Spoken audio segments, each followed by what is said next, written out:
Satyabama Institute of Science and Technology, Chennai and Sri Perumbudur. 2031ஆம் ஆண்டுக்குள் 20,000 பொது மின்சார வாகன சார்ஜிங் நிலையங்கள்.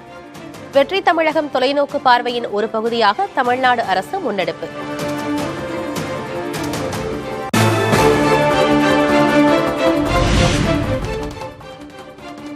எழுநூற்று 51 உதவி மருத்துவ அலுவலர்களுக்கு பணி நியமனம் வழங்கினார் முதல்வர் விஜய். 1393 சுகாதார ஆய்வாளர்களுக்கும் பணி நியமன ஆணை. டாக்டர் விஷ்ணுகுமார் அவர்களுக்கு பணி நியமன ஆணையை வழங்கி சிறப்பிக்கிறார்கள் நம் மாண்புமிகு தமிழ்நாடு முதலமைச்சர் அவர்கள்.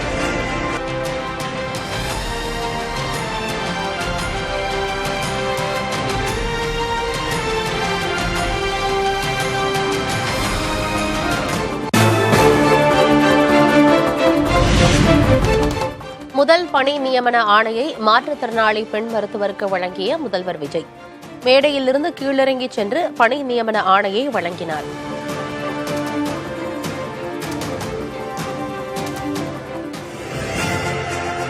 இன்று நம் மாண்புமிகு தமிழ்நாடு முதலமைச்சர் அவர்கள் மேடையிலிருந்து கீழே இறங்கிச் சென்று மாற்றுத்திறனாளி பிரிவில் தேர்வு செய்யப்பட்ட மருத்துவருக்கு பணி நியமன ஆணைகளை வழங்கி சிறப்பித்துக் கொண்டிருக்கிறார்கள்.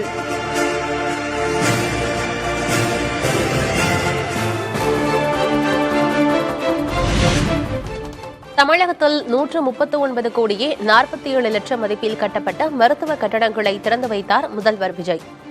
நவீன உபகரணங்களையும் அரசு மருத்துவமனைகளுக்கு வழங்கினார். அடுத்ததாக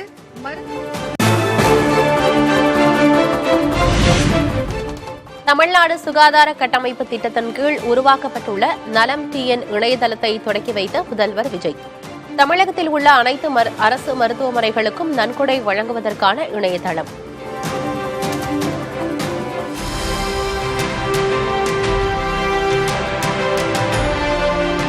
பொதுமக்களின் பங்களிப்புகளை ஒருங்கிணைக்கும் வகையில் நலம் TN என்ற புதிய அமைப்பை மாண்புமிகு தமிழ்நாடு முதலமைச்சர் அவர்கள் இன்று தொடங்கி வைத்திருக்கிறார். நலம் TN இணையதளத்தின் மூலம் அனைவரும் தங்களது பங்களிப்பை எளிமையாகவும் பாதுகாப்பாகவும் முழு வெளிப்படைத்தன்மையுடனும் வழங்க முடியும்.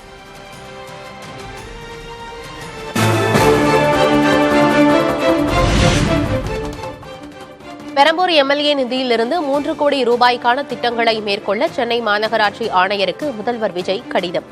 பெண்கள் பாதுகாப்புக்காக பொது இடங்களில் கண்காணிப்பு கேமராக்கள் பொருத்தவும் அறிவுறுத்தல்.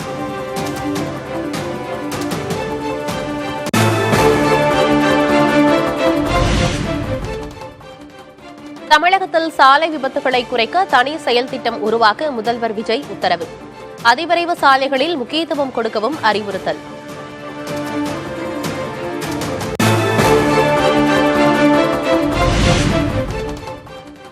நாகர்கோவிலில் விசாரணை கைதி உயிரிழந்த விவகாரத்திற்கு எதிர்க்கட்சித் தலைவர் உதயநிதி கடும் கண்டனம். காவல்துறையை கட்டுப்பாட்டில் வைத்திருக்கும் முதல்வர் விஜய் உரிய பதில் சொல்ல வேண்டும் என்றும் வலியுறுத்தல்.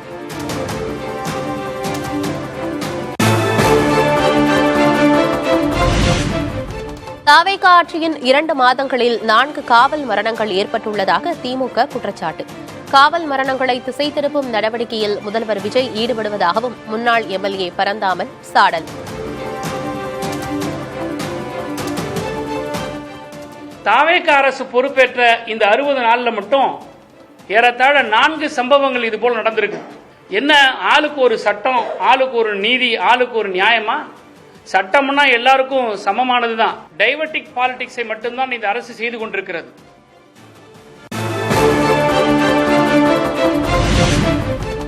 நாகர்கோவிலில் சிறை கைதியை அடித்தே கொன்ற காவல்துறையினரை பாதுகாப்பதா? முதல்வர் விஜய் வாய் திறக்க மறுப்பதா என்றும் நாம் தமிழர் கட்சியின் தலைமை ஒருங்கிணைப்பாளர் சீமான் கேள்வி.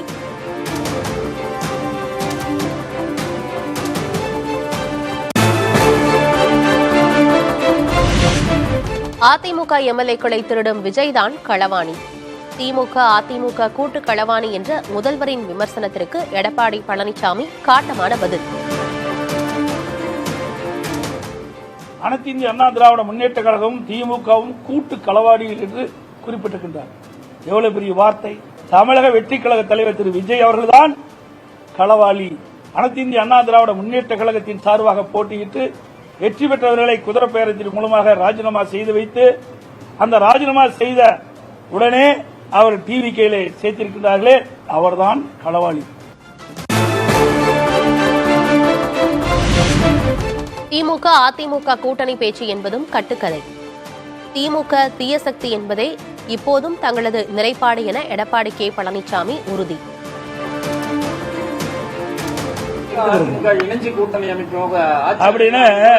அப்படின்னு ஒரு கட்டுக்கதையை கட்டி விட்டுக்கிறாங்க. பொன்மனச்சம்பல் புரட்சித் தலைவர் எம்ஜிஆர் இந்த இயக்கத்தை துவங்கின்ற பொழுது தீய சக்தி திமுக என்று சொல்லிதான் தொடங்கினாங்க.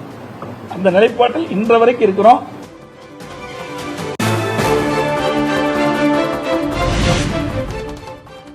திமுக கூட்டணி கொள்கை கூட்டணி என்றார் ஸ்டாலின். இப்போது அந்த கொள்கை என்னவானது என எடப்பாடி பழனிசாமி கேள்வி. ஸ்டாலின் அவர்கள் முதலமைச்சர் இருக்கும்போது எங்க கூட்டணி பலம் வாய்ந்த கூட்டணி, கொள்கை கூட்டணி. நாங்க இன்றைக்கு அவருடைய சுய லாபத்திற்காக திமுக தலைமையில வெற்றி பெற்று மாற்று அணிக்கு போய் அங்க போய் பதவி வாங்கி இன்றைக்கு அதிகாரத்தில் இருக்கிறாங்க. இதுல எங்க போய் கொள்கை இருக்குது?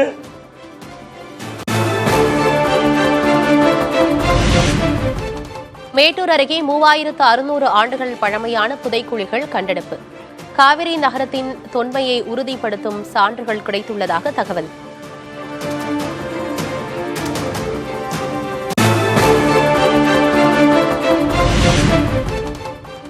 திராவிட மாடல் அரசு தொடங்கிய அகழாய்வு பணிகளை புதிய அரசும் தொடர வேண்டும் என திமுக தலைவர் மு க ஸ்டாலின் வலியுறுத்தல். இந்திய துணைக்கண்டத்தின் வரலாற்றை தெற்கிலிருந்து தொடங்கி எழுதுவோம் என்றும் பதிவு.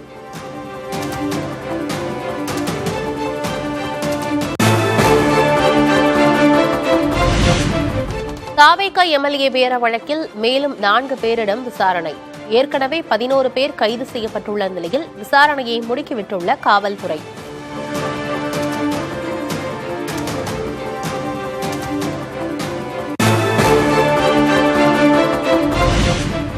குதிரை பேரத்தை எந்த வகையிலும் ஏற்க முடியாது என இந்திய கம்யூனிஸ்டின் மாநில செயலர் மு வீரபாண்டியன் திட்டவட்டம். ஜனநாயகத்தை நெருக்கடிக்கு உள்ளாக்கும் என்றும் கருத்து. கட்சி தாவலும் கட்சியில பேரம் பேசக்கூடிய ஒரு சூழல் அது ஏற்புடையதல்ல.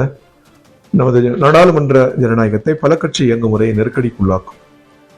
அரசியல் முதல் ஒரு வெறுப்புணர்ச்சியை அது உருவாக்கும். எனவே அது ஏற்புடையதல்ல. கம்யூனிஸ்டுகள் அதை நிராகரிக்கிறோம்.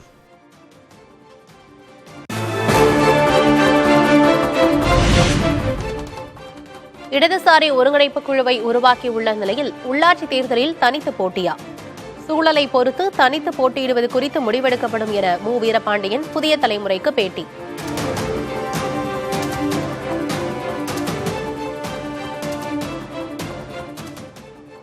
கம்யூனிஸ்டுகளுக்கு நாடு முழுவதும் அமைப்பு இருக்கிறது. அவனது தொண்டும் சேவையை மக்கள் அறிந்திருக்கிறார்கள். நாங்கள் மக்களோடு இருக்கிறோம். எனவே எங்களுக்கு வாக்களிக்கிற மக்களும் இருக்கிறார்கள். அந்த சூழல் ஏற்பட்டால் நாங்கள் தனித்தே நிற்போம்.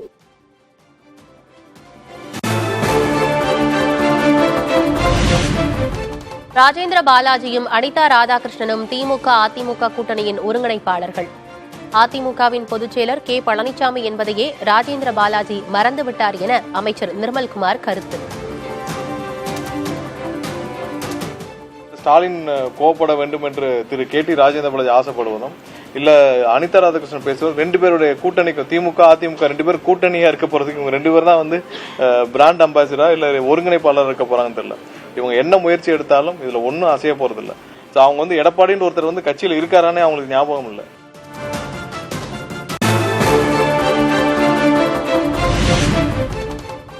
பழனி கோயில் நிலத்தை தன் உறவினர் பெயருக்கு பட்டா கொடுத்து விட்டதாக வதந்தி பரப்புகிறார்கள். தவறான தகவல் பரப்பியோர் மீது உரிய நடவடிக்கை எடுக்கப்படும் என அமைச்சர் ரமேஷ் பேட்டி. யார் யாரெல்லாம் இப்படி பொய் புரட்டு புகார்களை பரப்பிட்டு இருக்காங்களோ அவங்க மேல நடவடிக்கை எடுக்கப்படும். ஒருவேளை என்னுடைய உறவினர் தான் அந்த 100 கோடி சொத்தை வாங்கினாரு, அவர் தான் 2 கோடிக்கு பண்ணிட்டாருன்னு யாராவது நிரூபிச்சு ஆதாரம் இருந்தா காட்ட சொல்லுங்க. அப்படி எந்த ஆதாரமே இல்லாம பொய்யாக புதுசா ஒரு உறவினரை எனக்கே உருவாக்கிட்டு இருக்காங்க. எனக்கே தெரியாது என் உறவினர் இருக்காங்கன்னு சொல்லிட்டு.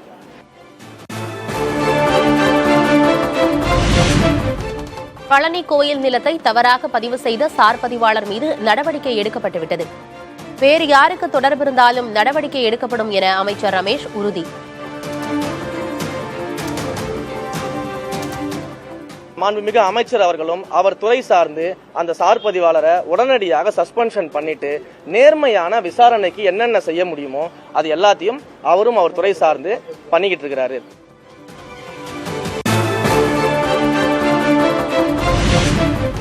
கரூர் கோயில் நிலத்தை மக்களுக்கு பட்டா கொடுத்ததாக சொல்வது தவறு. தாவேகா ஆட்சியில் யாருக்கும் புதிதாக பட்டா கொடுக்கப்படவில்லை என்றும் அமைச்சர் ரமேஷ் விளக்கம். கோயில் நிலத்தை பட்டா போட்டு கொடுத்துட்டாங்க, கோயில் நிலத்தை ஆக்கிரமிப்பாளர்களுக்கு கொடுத்துட்டாங்க, இப்படின்னு டிசைனா கலரா போய் சொல்லி ரீல் சுத்திக்கிட்டு இருக்காங்க சில பேர். இவங்க சொன்னது போல ஏதோ புதுசா தாவேகா ஆட்சிக்கு வந்தோடனே பட்டா போட்டு கொடுத்துட்டோம் அப்படின்றது ஒரு அப்பட்டமான பொய். அது இனாம் ஒழிப்பு சட்டத்தின் மூலமாவே அவங்களுக்கு பட்டா கொடுத்தாச்சு. பட்டா கொடுத்ததுக்கு பிறகு 60 ஆண்டுகளுக்கு மேலாக அந்த மக்கள் அங்க வசிச்சுட்டு வராங்க.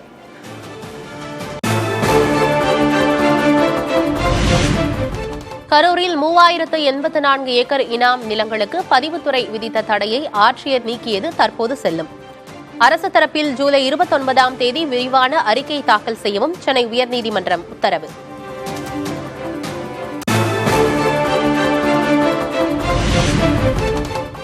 பதினைந்து சிபிஎஸ்இ மற்றும் பிற வாரிய பள்ளிகள் தொடங்க தடையில்லா சான்று வழங்கிய அமைச்சர் ராஜ்மோகன் 10 மெட்ரிக் மழலையர் பள்ளிகளுக்கு தொடங்க அனுமதி ஆணைகளையும் வழங்கினார்.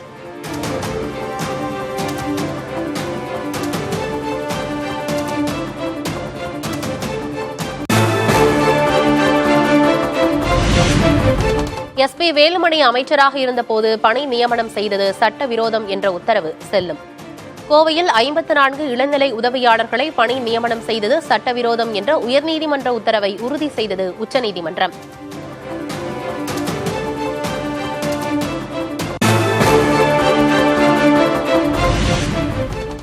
தமிழகத்தில் ஏற்கனவே மூடப்பட்ட 12 குவாரிகளை திறக்கும் திட்டத்தை அரசு கைவிட வேண்டும். காவிரி படுகை பாலைவனமாக்குவதில் கர்நாடக அரசுடன் போட்டி போடக்கூடாது என்றும் பாமக தலைவர் அன்புமணி ராமதாஸ் அறிவுறுத்தல்.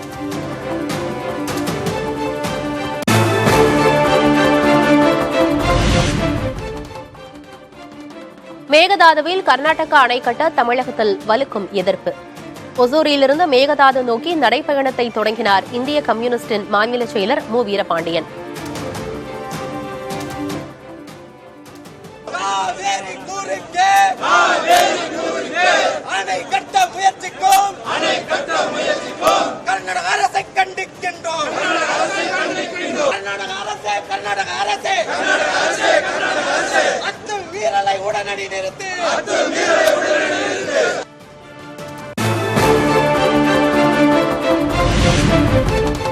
அரசின் நிர்வாக குளறுபடியால் ஸ்டான்லி மருத்துவமனையில் படுக்கை பற்றாக்குறை என பாஜக மாநில தலைவர் நயினார் நாகேந்திரன் கண்டனம். நோயாளிகளுக்கு அடிப்படை வசதிகள் செய்ய வலியுறுத்தல்.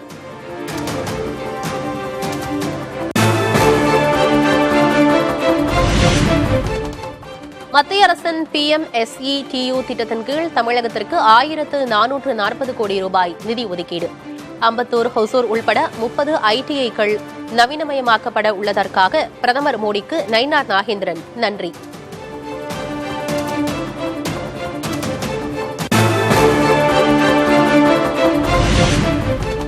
வியட்நாம் படகு விபத்தில் உயிரிழந்த 10 தமிழர்களின் உடல்கள் உறவினர்களிடம் ஒப்படைப்பு.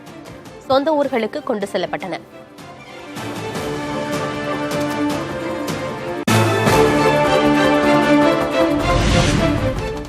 வியட்நாம் விபத்தில் உயிரிழந்தோர் குடும்பங்களுக்கு தலா 25 லட்சம் ரூபாய் நிவாரணம்.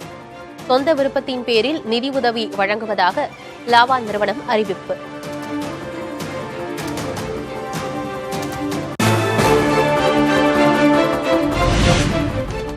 மறைந்த எழுத்தாளர் பூமணியின் உடல் கோவில்பட்டி அருகே சொந்த ஊரில் நல்லடக்கம். கரிசல் மண்ணின் பண்பாட்டை பிரதிபலிக்கும் பாரம்பரிய ராஜாராணி ஆட்டத்துடன் இறுதி மரியாதை.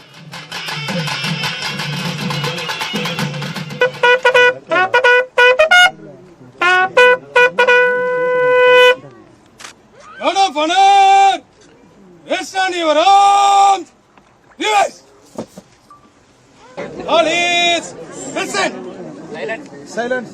All is fire. Reload. Listen. All is fire. Reload. All is present. All is fire.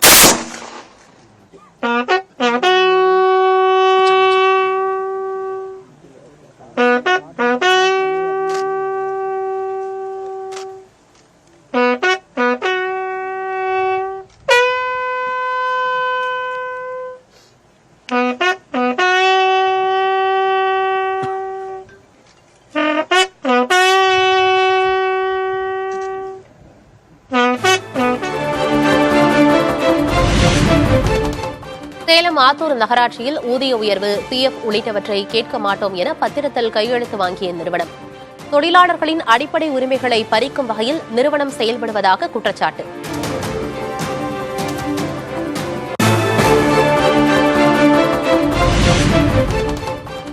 Attur நகராட்சியில் ஒப்பந்த தூய்மை பணியாளர்களிடம் விதிமீறல், விசாரித்து நடவடிக்கை எடுக்கப்படும் என நகராட்சி பொறுப்பு ஆணையர் ரவிச்சந்திரன் உறுதி.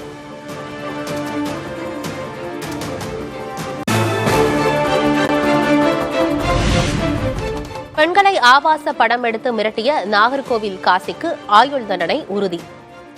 இளம்பெண்கள் ஒருவரிடம் எவ்வளவு நம்பிக்கையாக பழகினாலும் தனிப்பட்ட புகைப்படங்களை பகிர வேண்டாம் என்றும் உயர்நீதிமன்ற மதுரை அமர்வு கருத்து.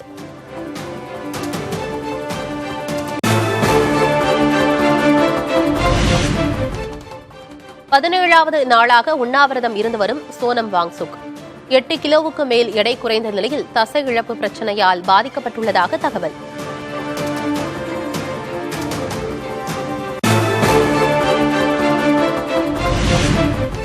சமூக ஆர்வலர் சோனம் வாங்சுக் உண்ணாவிரதத்தை கைவிட தலைவர்கள், பிரபலங்கள் வேண்டுகோள்.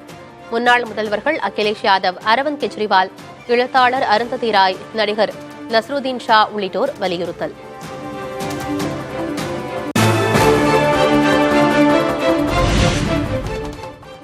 உண்ணாவிரத போராட்டத்தை கைவிட சோனம் வாங்சுக் மறுப்பு.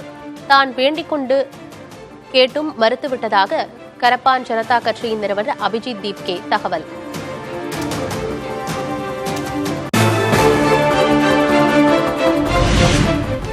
ஈரான் மீது அமெரிக்க படைகள் தொடர்ந்து 3வது நாளாக தாக்குதல். ஏவுகணைகள், ட்ரோன்களை கொண்டு பல்வேறு இலக்குகளை தொடர்ந்து 5 மணி நேரம் தாக்கியதாக அமெரிக்க ராணுவம் தகவல்.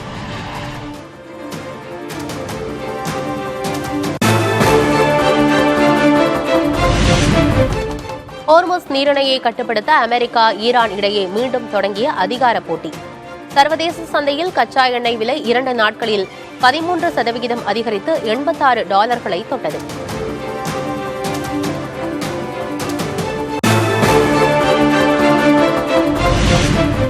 மேற்காசியாவில் போர் தீவிரமடையும் நிலையில் ஹோர்முஸ் நீரிணைக்கு உள்பகுதியில் 148 பேருடன் சிக்கிக் கொண்ட 7 இந்திய கப்பல்கள். போர் பதற்றம் தணியும் வரை வெளியே வர வாய்ப்பில்லை என அரசு அதிகாரிகள் தகவல்.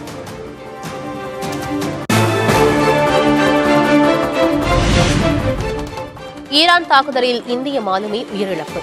ஈரான் தூதரை நேரில் அழைத்து மத்திய அரசு கண்டனம். இந்தியர்களின் பாதுகாப்பை ஈரான் உறுதி செய்ய வேண்டும் என வலியுறுத்தல்.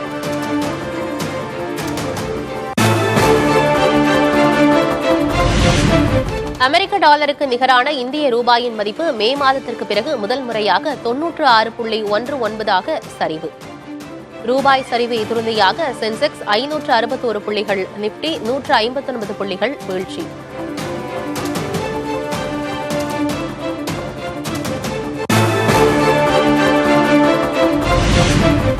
பிலிப்பைன்ஸ் நாட்டில் மேயன் எரிமலையிலிருந்து நெருப்பு கங்குகள் வெடித்து சிதறும் பிரமிக்க காட்சி. கொதிக்க கொதிக்க வழிந்தோடிய தீக்குழம்பு.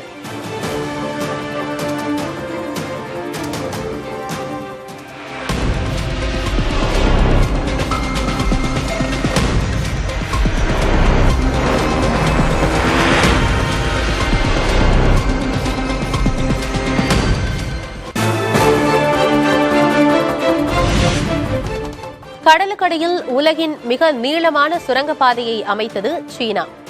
17 கிலோமீட்டர் தொலைவுள்ள பாதையில் வாகனங்கள் 80 கிலோமீட்டர் வேகத்தில் இயக்கும் வகையில் வடிவமைப்பு.